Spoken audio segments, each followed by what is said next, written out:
Hello, scholars. Good day. I am Dr. Twyla Williams Damon, and I love research. Welcome to today's session, which will be focused on covering some more details on specific qualitative designs. As stated in the previous video this week, over the next several weeks, the focus will be to cover several more of the types of qualitative designs. The intention of this framework for the course is for you to have the opportunity to obtain enough knowledge on the qualitative designs to make an educated decision for your own study. In addition to that, the knowledge that you gain in these next several weeks about designs is intended to assist you when you're writing the actual designs section of your dissertation. So earlier this week, we already dove into the fascinating world of descriptive research or descriptive design. And now this week, we're going to just empower your research a little bit more, deepen your insights, and we'll talk about yet another qualitative design, and namely the case study design. Case study design. So what exactly is a qualitative case study? Well, a qualitative case study is a design that is an in-depth exploration of a particular phenomena within a real life context. And so I want to emphasize that real life context piece.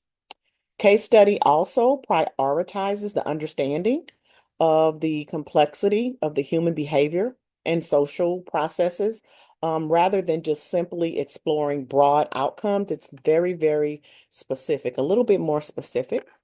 And case study allows researchers to gather that rich, detailed narrative and data that illuminates the subject's experiences, their perceptions, their motivations. So you dig a little bit deeper than you would in a broad qualitative study. Unlike quantitative studies, case study focuses on the open-ended inquiry, as we've talked about before with most of the qualitative designs, and there's a flexibility with the data collection methods. So if we talk about case study, there's I guess, about five or so components that we can talk about that give it some similarity and some differentiation from other qualitative designs. First of all, when we look at the research questions, you can see that in case study design, the focus is on the how and the why of your chosen case. The how and the why of your chosen case. This type of design does not settle for what just happened. You have to dig a bit deeper into the context, the motivations, and the implications than you would with a descriptive study. So it's a little bit more deeper design to work with. Another component of case study would definitely be the case selection.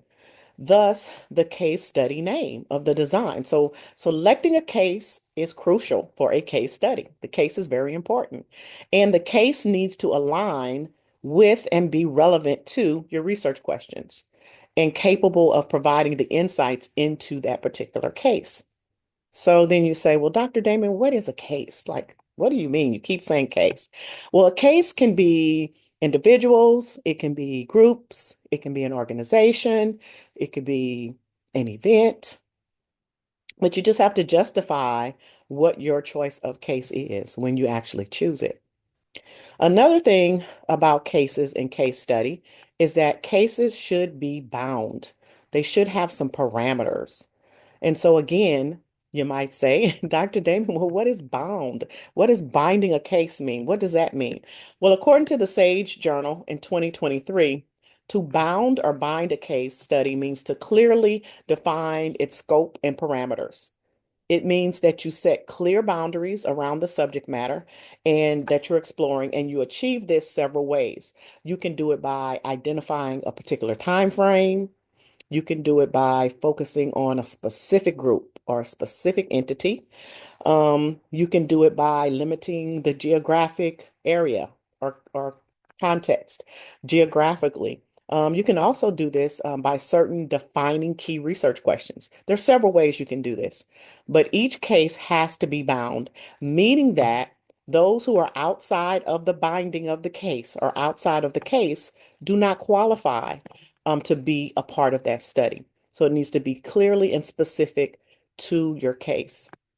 So in essence, bounding a case ensures that your study stays very focused and it doesn't become too broad. So that's what case study does, the binding of a case study does. So when we're talking about data collection methods in case study, there are also some similarities here. Um, just as in other qualitative research designs, you have a suite of data sources at your disposal. For case study, you can use interviews, which are semi-structured. Again, the staple for most qualitative designs. It allows for your flexibility also while guiding the conversation. It allows you to guide it. Focus groups where you can spur discussions and reveal the group dynamics. Observations where you can engage in participant or non-participant observation to get the contextual data that you need. And then, of course, document analysis.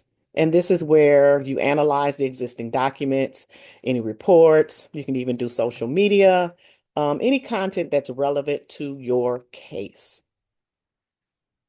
So when looking at the data analysis with the case study, one thing we need to recognize is that the data analysis is not linear.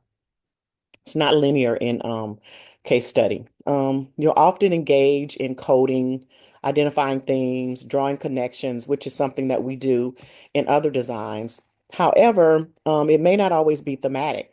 You can employ narrative type analyses in a case study in some cases. So it's open to some other types of data analysis. And then lastly, trustworthiness. As I always go to this trustworthiness piece, we have to strengthen the credibility of the case study. It is very critical because we have to establish that for trustworthiness. And again, we can do that by the member checking that I've talked to you about before, which is validating your findings with your participants.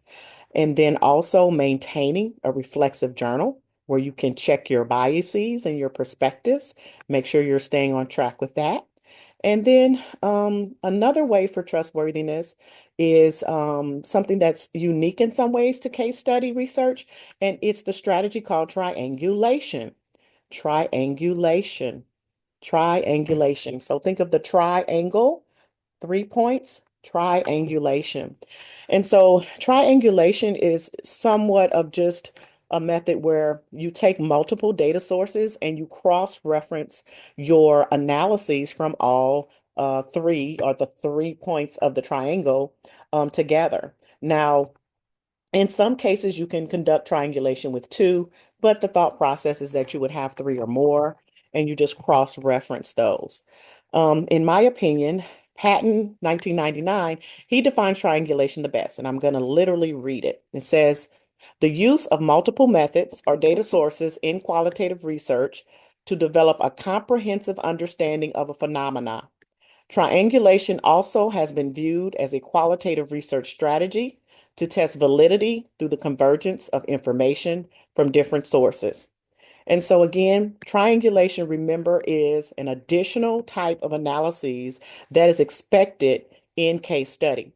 Once you analyze your data sources, you are to take all of those and triangulate them and actually have a section in your dissertation called triangulation where you are basically required to do this in a case study. So you may ask, how do I develop a case study? Well, let's put all these pieces together. First of all, you need to define your focus. Clearly define what you aim to explore as your case. Avoid any vague topics. Specificity is what will guide your design and your method. It will establish the fact that it's a case study and not another type of design. So you need to be specific. Context is key. So you need to provide a backdrop for your study. Describe the context of the case that you're exploring. Give us the social context, the cultural context, the historical context, and even the geographical dimensions that will add depth to your findings. And so you need to be very clear about the context of your case. In a case study, sampling strategies are also very important. And we'll talk more about that in our actual analysis course. But Purposeful sampling is the type of sampling that's usually used in case study to select participants because we need to make sure that we're able to get some rich and relevant insights into that particular case. And so it's very, very common to use purposeful sampling for that case because you're going to get people that are within that case to be within that study. So it's a little bit purposeful when you're getting, well, it is purposeful when you're getting your participants. Although there are other procedural sampling procedures used, such as let's see. You could use maximum variation if you want diverse perspectives. You could even use homogeneous sampling if you want to focus on a particular subgroup. But most oftentimes than not, purposeful sampling, and some people say purposive or purposeful sampling, is the usual sampling strategy that's used in a case study. So, some of the ethical considerations, and you guys know I always speak to ethics because I have a background in IRB and in ethics. And so that's one of my backgrounds. So, ethics cannot be overlooked here. We're going to always seek the relevant ethical items and make sure they're in place. And so that would be your, of course, informed consent, ensure confidentiality as much as possible, and we need to be very upfront about the purpose and the potentials of of our research when we're doing a case study. So when presenting our findings in a case study, there's a few things that we can talk about. Your narrative should weave together themes and any insights that you've drawn from your data. You're going to use quotes and anecdotes to illustrate points and breathe life into your analysis. It'll look a little different. You want to balance your interpretation with your participant voices to ensure that your findings are resonating authentically. So there's a balance there. And you need to remember to bridge your findings back to the research questions and discuss any implications that you may have for theory, for practice, or any further research, recommendations for future research. So conclusions for a case study is that qualitative case study design is a very powerful design used for doctoral students when trying to go a little bit deeper into a phenomena and a little bit more complex exploration of a particular phenomena. By focusing on the context, the participant experiences, having a rich narrative analysis or narrative, you can contribute very significantly any insights into your field, some additional insights into your field. That's the purpose of case study design. As you embark on your research journey, keep the case study design in mind. Keep it in mind. Keep the guidelines at your fingertips. Deeply think about your case or whether it even qualifies as a case because it needs to qualify as a case in order to use this design. You need to reflect on the process and what it looks like. And most importantly, let your curiosity lead the way. You've learned about 2 designs so far, and we have about 4 or 5 more to learn. So let your curiosity lead the way and learn about these and think about which one is going to be most applicable to your particular research topic. So thank you for joining me today on the actual discussion of the case study design. Happy researching. Again, I am Dr. Twyla Williams Damon. Until next week.